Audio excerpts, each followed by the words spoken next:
Clara, une jeune femme assise au sol, dans sa chambre encombrée de papiers et de croquis, réfléchit silencieusement. Elle est absorbée par ses pensées, cherchant à atteindre la perfection dans chaque projet qu'elle entreprend. Les rayons doux du matin filtrent à travers la fenêtre, mais elle ne les remarque pas. Son monde est rempli de listes interminables et de projets inachevés, tous renvoyant l'écho d'une insatisfaction grandissante. L'atmosphère de la pièce semble capturer cette lutte intérieure, des post-it et des dessins accrochés au mur témoignent de son esprit agité. Chaque jour, Clara s'enferme dans cette pièce, cherchant des réponses à des questions qu'elle ne formule même pas. Elle contemple des détails microscopiques dans ses dessins, dans ses projets. Aucun d'eux n'est assez bon à ses yeux. Les heures passent, le temps s'efface, mais son regard ne change pas. L'atmosphère devient de plus en plus oppressante. Clara sent un poids invisible peser sur ses épaules. Ses pensées tournent en boucle. Pourquoi ne puis-je jamais être satisfaite de ce que je fais? Le silence règne, mais il est lourd, chargé d'une anxiété sourde. Un après-midi, Clara décide de sortir de chez elle en quête de clarté. Elle se retrouve dans un parc calme où elle croise un vieil homme en train de peindre. Curieuse, elle s'approche pour observer son travail. Contrairement à elle, il ne semble pas se préoccuper des détails. Ses coups de pinceau sont rapides, presque imprécis. Clara est fascinée et troublée. Elle lui demande « Comment faites-vous pour peindre avec autant de légèreté sans chercher à corriger chaque trait ?» Le vieil homme sourit et répond simplement « Ce que tu appelles des erreurs, je les appelle des surprises. » De retour chez elle, Clara ne peut s'empêcher de repenser aux paroles de l'homme. Elle se remet à travailler, mais quelque chose a changé. Elle commence à remettre en question ses méthodes. Pendant quelques instants, elle hésite à corriger une erreur sur son dessin. Cette hésitation la perturbe. Et si cet homme avait raison? Peut-être que j'accorde trop d'importance aux détails insignifiants? Pourtant, les doutes subsistent. L'idée d'abandonner le contrôle absolu la terrifie.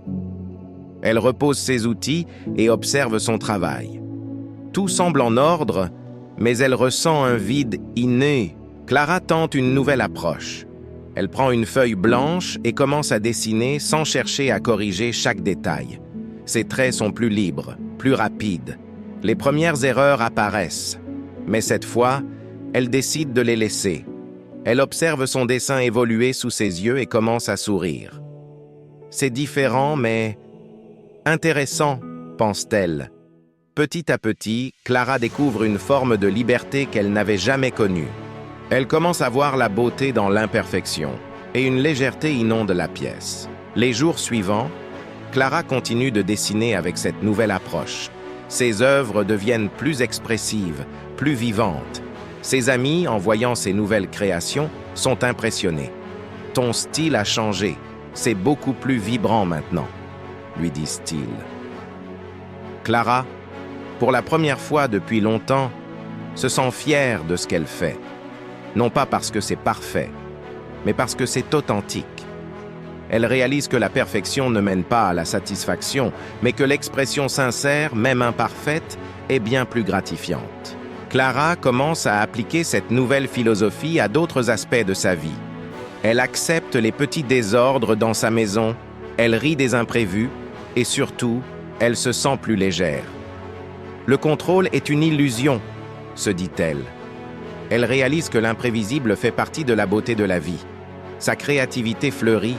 Elle décide de réorganiser son espace de travail, non pas pour en faire un lieu parfait, mais un endroit où elle peut être libre de créer sans contrainte. Clara se trouve à nouveau assise par terre, au milieu de ses œuvres. Elle contemple tout ce qu'elle a accompli, non plus avec un regard critique, mais avec reconnaissance. Elle sait désormais que l'imperfection fait partie intégrante de la vie et de l'art. Clara ouvre une fenêtre, laissant entrer la lumière du matin et l'air frais. Elle commence une nouvelle toile, cette fois sans hésitation, prête à accueillir chaque erreur comme une opportunité. Son voyage vers l'acceptation de soi est complet.